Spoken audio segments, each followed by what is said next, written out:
What feels like God's delay might actually be the setup for his greatest display of power in your life. Our daily devotional today is John chapter 11, August 9th. Now a certain man was sick, Lazarus of Bethany, the town of Mary and her sister Martha. It was that Mary who anointed the Lord with fragrant oil and wiped his feet with her hair, whose brother Lazarus was sick. Therefore the sisters sent to him, saying, Lord, behold, he whom you love is sick.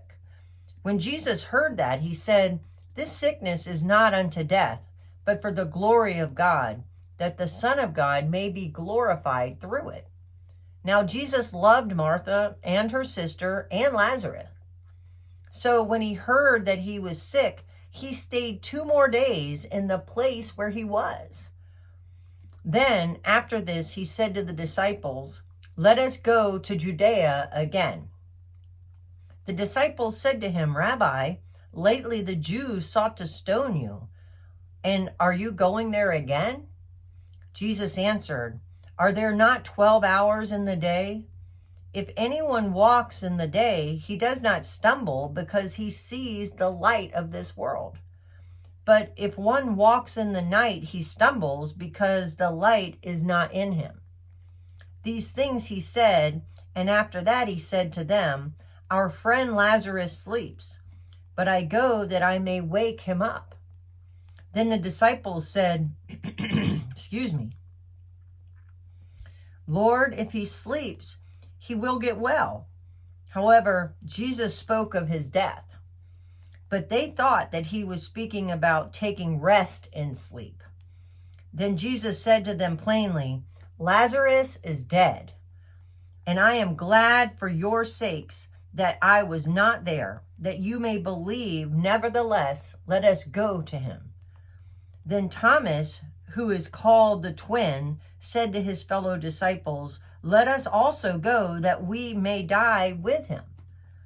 So when Jesus came, he found that he had already been in the tomb 4 days.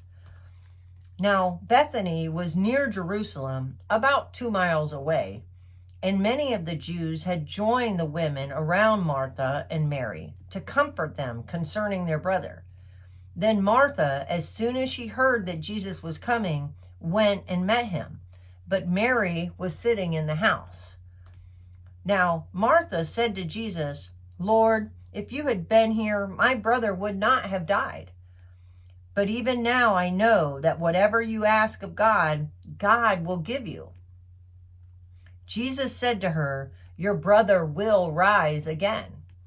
Martha said to him, I know that he will rise again in the resurrection at the last day.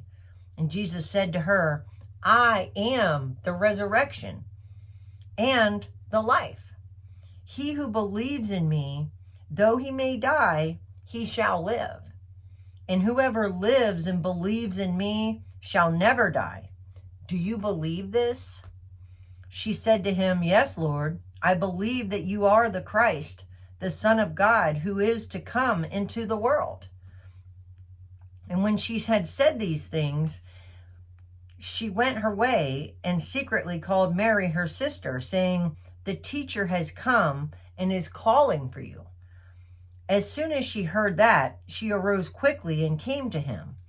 Now Jesus had not yet come into the town, but was in the place where Martha had met him. Then the Jews who were with her in the house and comforting her, when they saw that Mary rose up quickly and went out, followed her, saying, She's going to the tomb to weep there. Then when Mary came where Jesus was and saw him, she fell down at his feet, saying to him, Lord, if you had been here, my brother would not have died. Therefore, when Jesus saw her weeping, and the Jews who came with her weeping, he groaned in the spirit and was troubled. And he said, Where have you laid him? They said to him, Lord, come and see. Jesus wept. Then the Jews said, See how he loved him? And some of them said, Could not this man who opened the eyes of the blind also have kept this man from dying? Then Jesus, again groaning in himself, came to the tomb. It was a cave, and a stone laid against it. Jesus said, "Take away the stone." Martha, the sister of him who was dead, said to him, "Lord, by this time there is a stench, for he has been dead 4 days." Jesus said to her, "Did I not say to you that if you would believe, you would see the glory of God?" Then they took away the stone from the place where the dead man was lying. And Jesus lifted up his eyes and said, "Father, I thank you that you have heard me, and I know that you always hear me. But because of the people who are standing by, I said this, that they may believe that you sent me." Now, when he had said these things, he cried with a loud voice, "Lazarus, come forth." And he who had died came out bound, hand and foot, with grave clothes, and his face was wrapped with a cloth. Jesus said to them, "Loose him and let him go." Then many of the Jews who had come to Mary and had seen the things Jesus did believed in him. But some of them went away to the Pharisees and told them the things that Jesus did. Then the chief priests and the Pharisees gathered a council and said, "What shall we do? For this man works many signs. If we let him alone like this, everyone will believe in him, and the Romans will come and take away both our place and nation."